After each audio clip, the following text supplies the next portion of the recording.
What would your life look like if you spent 20 years earning the same salary? In one scenario, let us suppose you spend everything.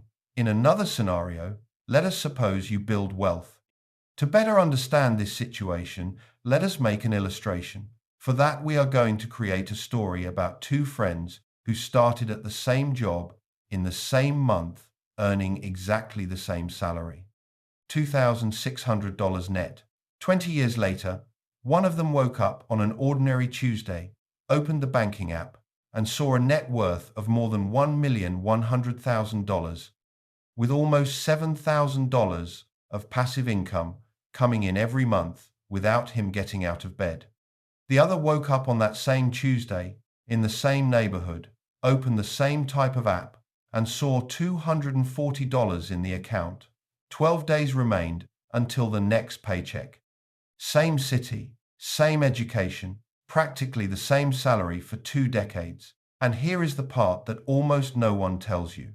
The difference between those two men began with a $300 decision. A small, almost invisible decision, repeated in silence for 20 years, until it opened a gap of more than $1 million between two lives that were identical at the starting point. In the next few minutes, I am going to show you, year by year, number by number, exactly where those two lives separated. And I am warning you from the start, at some point in this video, you are going to recognize yourself in one of the two. The only question is which one. Let us call the first one James and the second one Tyler. Both are 23 years old when the story begins. Both have just been hired as assistants at a mid-sized company. Both receive the same $2,600 net on the 5th business day of each month. Neither of them has an inheritance, a rich godfather, or a lucky break waiting around the corner. Everything that happens from here on is born from decisions and nothing else. In the first month, James does something strange. He sits down on a Sunday evening, opens a spreadsheet with 3 columns, income, fixed costs, and the rest, and discovers he can live on $2,300 if he shares an apartment with 2 friends, paying $800 in rent. $300 are left over, and then he does the only thing that truly matters in this entire story. He programs an automatic transfer of $300 to a safe investment, scheduled for the day after payday. Notice the detail, because it is important. The money leaves before James sees it. He does not decide to save every month. He decided once, and the decision repeats on its own. This matters because willpower runs out, especially on the 27th, when a barbecue appears, or a sale, or an installment. An automatic system never gets tired. That is why it works where discipline fails. In that same first month, Tyler also makes a decision. He finances a car over 60 months. The installment comes to $920. Insurance, another $280. He needed transportation, and that is true. But the more expensive model, with the bigger multimedia screen and the alloy wheels, that was a choice. He also rents an apartment on his own for $1,400 because privacy matters to him, and he orders delivery 4 nights a week because cooking is exhausting after work. None of these decisions looks like a serious mistake up close, and that is exactly what makes them dangerous. Nobody goes broke in a day. People go broke in installments. At the end of the first year, James has $4,800 saved in an emergency reserve, earning close to the basic interest rate with daily liquidity. Tyler has $300 in savings and $2,100 spinning on the credit card revolving balance. And here comes the first revelation of this video, and I want you to engrave this number. Revolving credit card debt in the United States costs on average more than 400% per year. 400%. That means a $1,000 debt forgotten in revolving credit becomes more than $5,000 in 12 months. There is no investment on the planet that returns that consistently. In other words, whoever owes on the credit card is on the wrong side of the most powerful interest machine in the country. Tyler does not know this yet. He only knows that the bill closed higher than he expected again. And if you think the difference between the two up to this point is small, keep that figure of $2,100 in mind. That tiny debt is going to be the seed of nearly everything bad that happens over the next 19 years. At 24 years old, both receive the same raise, $500. And this is where the paths, which until now were only slightly diverging, begin to point in opposite directions. James does not change his lifestyle, he changes his contribution. The automatic transfer rises from $300 to $600. His emergency reserve closes the second year at $15,000, the equivalent of 6 months of living expenses. From that point on, he stops filling the reserve and begins investing in an index fund, a simple and cheap fund that buys a small piece of all the largest companies on the stock exchange at once, with an administration fee close to zero. Why does this matter? Because fees eat returns in silence. A fund that charges 2% per year seems harmless, but over 20 years it devours something around 1/3 of the final net worth. James learned this reading during his lunch break, in an article that took 10 minutes. 10 minutes of reading that, in the long run, will be worth more than $100,000. It was probably the best paid hour of his life. And let me show you the math that James saw at that time, because it is the heart of the entire video. $600 per month, earning 10% per year, which is a reasonable long-term average for a well-built portfolio, becomes close to $450,000 in 20 years. Of that total, James only put $144,000 from his own pocket. The rest, more than $300,000, is interest on interest. It is money that the money manufactured on its own while he slept, worked, and lived his life. Tyler receives the same $500 raise and does what most people do. He upgrades his lifestyle at the same speed as his income rises. He moves to a different apartment. The rent goes from $1,400 to $1,800. The new building has a gym, which he uses 7 times in the first month, twice in the second, and not at all in the third. He pays for a 65-inch television in 12 installments. His raise disappeared before completing 90 days of existence. This has a name: lifestyle inflation. And it is treacherous because each individual upgrade seems deserved. You worked, you can afford it. The problem is never the item. The problem is that the ruler of what is normal rises along with the salary, and so nothing is ever left over, no matter how much you earn. There are people earning $30,000 a month living this same trap, just with bigger installments.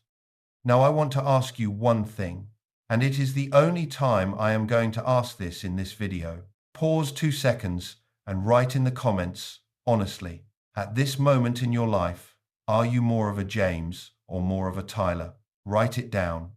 Because there is a real psychological effect in admitting in writing where you are. As long as the answer only lives in your head, it is vague, and vague things do not change. When you write it, you face it. And there is more. Someone who is drowning in a bill is going to scroll down to the comments, read your account, and discover they are not alone. Your comment could be the mirror someone else needed to wake up. Write it there. I read all of them. Let us continue. At 26 years old, James makes his first big move. After 2.5 years of saving, he has $35,000 set aside outside of investments. He finds a small 1-bedroom apartment in a neighboring city where properties cost half the price of the capital. Value $100,000. He puts the $35,000 down, finances the rest with a $720 installment, and rents the property for $850. Pay attention to the design of the thing. The tenant pays the financing installment and there is still money left over. In practice, someone else is buying a property for James, month after month. He answers tenant calls, fixes leaks, had the property vacant for 2 months at the start and felt the pinch. But the mathematical structure is this. His net worth grows with other people's money, while he continues investing his own salary in parallel. That same year, Tyler also makes a big move. He pays for an international trip in 10 installments on the credit card. $4,500 for the package, plus about $2,000 in spending over there that he had not budgeted, because nobody budgets. When he comes back, he opens a second card, one of those with no annual fee in the first year and a bunch of welcome points. He spends to earn the points. Think about that for a moment. Spending money you do not have to earn miles worth pennies. The bank did that math before he did. The bank always does the math first. At 27, with both bills pressing down, Tyler takes out a personal loan of $8,000 to consolidate the debts into one single installment at 3.5% per month. He feels enormous relief when the cards hit zero, except he does not cut the cards and he does not change any of the habits that created the debt. In 14 months, the cards are loaded again, now on top of the loan. Consolidating debt without changing behavior is mopping a floor with a leaking pipe. The debt was not the disease, it was the symptom. And this is where the first great reckoning of this story arrives. Both of them turn 30. 7 years have passed since the first paycheck, and the number of the separation is going to frighten you. James has $170,000 invested between index funds and fixed income, plus the rented apartment, which has appreciated and is largely paid off. Net worth, around $210,000. Tyler has a car that is now worth less than half what he paid. $22,000 in debts spread across credit cards and the remainder of the loan, and $900 saved. Net worth, negative $18,000. The distance between the two exceeds $220,000. Same salary, same 7 years. And if you do the cold calculation, the monthly behavioral difference between them never went much beyond $800. How do $800 per month become a $220,000 gap in 7 years? Because compound interest works in both directions at the same time. In James, it was building. In Tyler, it was demolishing. Both projects ran 24 hours a day, in silence, without breaks, and without holidays. Before continuing, let me say something quick. YouTube delivers this video to more people when it receives likes in the first days. And I know that there is, right now, a 22-year-old one subscription away from financing a car over 60 months, sitting at a dealership, waiting for the manager to come back with the proposal. Your like is, literally, the push that could make this video appear to that person tonight, before tomorrow morning. It costs one tap on the screen and could redirect 20 years of a stranger's life. I think that is an absurdly good trade. Feel free. Let us go to 31 years old, because now the story gains new layers.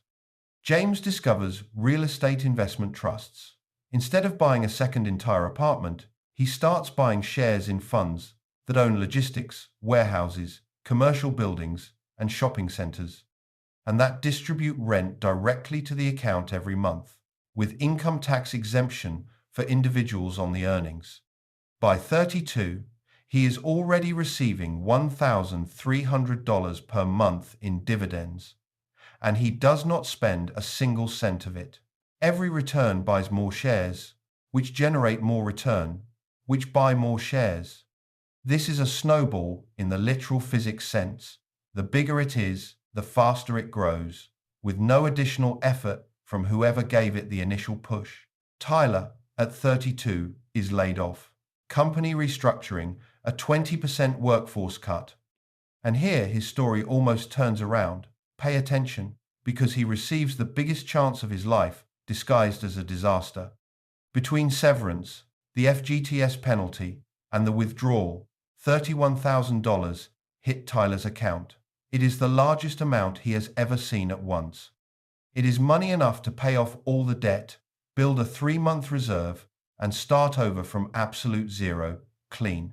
The spreadsheet for that turnaround would take 20 minutes to make. Tyler does not make the spreadsheet. He pays off part of the debt, the part that was screaming the loudest, and uses $20,000 as a down payment on a newer car, because the new job he has not even landed yet is going to need a presentable car. Notice the sentence. Because it is a masterpiece of self-sabotage, he created a hypothetical future need to justify a concrete present desire. The human mind does this with frightening elegance. We do not make decisions and then think. We desire first and fabricate the logic afterward. Whoever does not know this mechanism inside themselves lives as its hostage. 7 months of unemployment follow. The reserve that did not exist is sorely missed every day. When Tyler returns to the market, he is earning 15% less with a new payroll-deducted loan taken directly from his paycheck.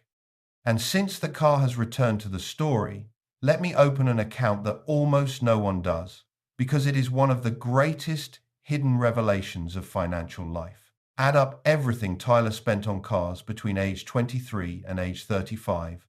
Installments, insurance, vehicle tax, fuel, maintenance, parking, and depreciation, which is the cost that no one sees because it does not come as a bill. The total exceeds $180,000 over 12 years. $180,000 to end up, at the close of that period, with an asset worth 30-some thousand that keeps on melting. Now do the reverse exercise. If half of that value, about $750 per month, had gone into a simple portfolio returning 10% per year over those same 12 years, Tyler would have more than $200,000. I am not saying nobody should have a car. Many people need one, and transportation is dignity. What I am saying is that there is an enormous distance between having a car that solves your life and having a car that impresses the building's doorman. That distance, measured over 20 years, usually equals a paid-off apartment. Tyler paid for an entire apartment, except he paid it to the dealership, the insurer, and the bank in monthly slices, too small to hurt, all at once. If this video has already made you rethink even a single decision, I would like to invite you to subscribe to the channel right now, and I am going to give you the real reason without beating around the bush. Videos like this take days to research and write, and the channel only keeps existing if there are people on the other side following along. But there is a second reason, more important. The person who subscribes to a wealth-building channel is sending a message to themselves. They are saying that this subject is now part of their life. 10 years from now, you are going to want to remember which week you started doing things differently. Let this video mark that week. Subscribe, activate the bell, and stay with me, because the most impressive part of the story is coming now. At 35 years old, James's net worth crosses $400,000. And at 36, the phenomenon happens that separates those who understand compound interest from those who have only heard of it. The acceleration becomes visible to the naked eye. James's first $100,000 took almost 6 years to exist. The next $100,000 took 3 years. The third block of $100,000 arrived in less than 2. And the fourth in 16 months. Same effort, same discipline, completely different speed. Why? Because now it is no longer only his salary contributing. It is the return returning. James's net worth, on its own, begins to generate per year more than the entire salary he was earning at 23. He has, in practice, a second employee working for him full-time, one who does not sleep, does not take vacations, and does not ask for a raise. That employee is the money itself. That is why the beginning seems so unfair and so slow. Everyone quits in the stretch where the graph is almost a flat line near the ground. The curve only tips up later, and it tips up precisely for those who did not quit in the boring part. James spent 6 years in the boring part. That was the toll. He paid it. In that same phase, life demands payment from both of them because life always demands payment. James's mother falls ill, and the treatment costs $2,800 per month.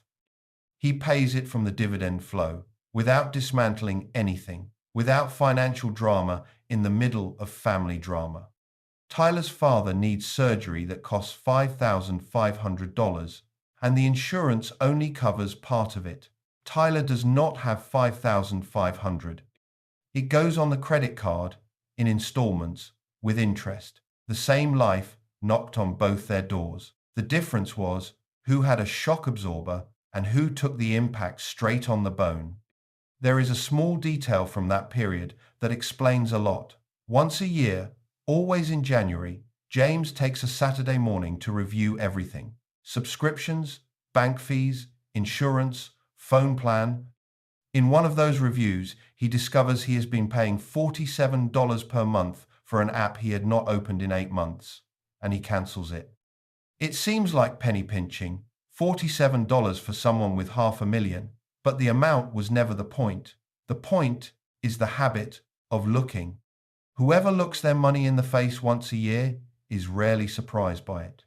Whoever never looks lives constantly shocked by bills, and bill shock, added up over decades, is the size of a retirement. Tyler, in the same period, pays for 3 streaming services, 2 workout apps, and a wine subscription club he signed up for during a promotion and forgot to leave.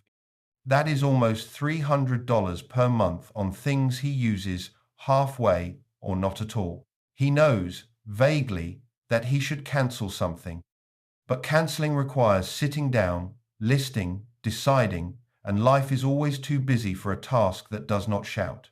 Debt shouts, waste whispers, and because it whispers, it goes unnoticed for years. At 38, Tyler manages, with real and genuine effort worthy of recognition, to pay off the credit cards. He feels a relief you can almost touch. But notice the scoreboard. He is not advancing. He returned to 0. 15 years of uninterrupted work to reach the milestone of owing nothing. His net worth is $30,000, almost all of it locked in his retirement fund. His rent has risen every year for 12 years running and already consumes $2,300. Buying a property would require a down payment that, at his current saving rate, would take a decade. And then we arrive at 43 years old, the Tuesday at the beginning of the video. Time to open the final scoreboard, number by number.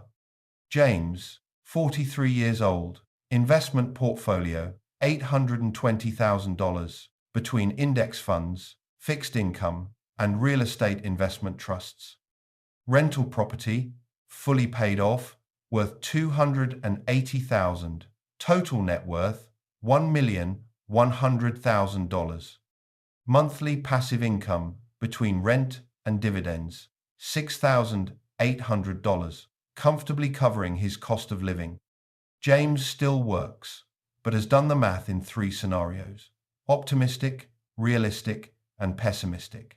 And in all 3, he can quit his job at 45 without ever depending on a salary again. He drives a 9-year-old economy car to the office. The car works. He sees no reason to change it. Tyler, 43 years old, net worth $65,000, most of it a retirement fund, and a bank pension plan with a high fee that he signed without reading. Passive income, 0. Reserve, $3,600. The rent keeps rising every year. If the paycheck stops, his life stops with it in about 40 days. The final distance between the two exceeds $1 million. And I need you to understand the most important point of the entire video, because without it, the story becomes just entertainment. Tyler is not stupid. Tyler is not lazy. He woke up early for 20 years, hit his targets, paid his bills, took care of his father, and was a good colleague and a good friend. His effort was real from the first to the last day. The problem is that effort applied inside a spending system produces exhaustion, and effort applied inside a building system produces net worth. At 23 years old, without realizing it, each of them assembled a machine. One assembled a machine that transforms salary into assets. The other assembled a machine that transforms salary into installments. And both machines ran for 20 years, faithfully delivering exactly what they were built to deliver. No heroism was needed in this story. James never did anything extraordinary. He did one ordinary thing: $300 automated the day after payday and let time multiply it. Repetition was the talent. Patience was the strategy. The rest was compound interest doing the heavy lifting in the dark. And that is what makes this story both frightening and liberating at the same time. Frightening because your machine is already running right now at this exact moment, building or demolishing, and it does not wait for you to pay attention to it. Liberating because the machine can be changed today, not on Monday, not next year, not when the salary increases. The 23-year-old Tyler cannot go back anymore. But if you are 20, 30, or 40 years old, you are, right now, the youngest version of yourself you will ever be. The best day to plant that tree has passed. The second best day is on your calendar for today. Before closing, one last request, and this is the most important of all. Think right now of a person you love who is living Tyler's life. You know exactly who it is. Their face appeared in your mind at some point in this video. Send this video to them, like someone reaching out a hand before the fall. Because the Tuesday of 43 years old is going to arrive for them the same way it arrived for James and for Tyler. It always arrives. And the version of that Tuesday, whether it has $1 million in the app or $240 counting the days until payday, is being written right now in the small decisions of this week. One share from you can be the page where that story changes direction. Thank you for staying until here. That says a lot about you. See you in the next video.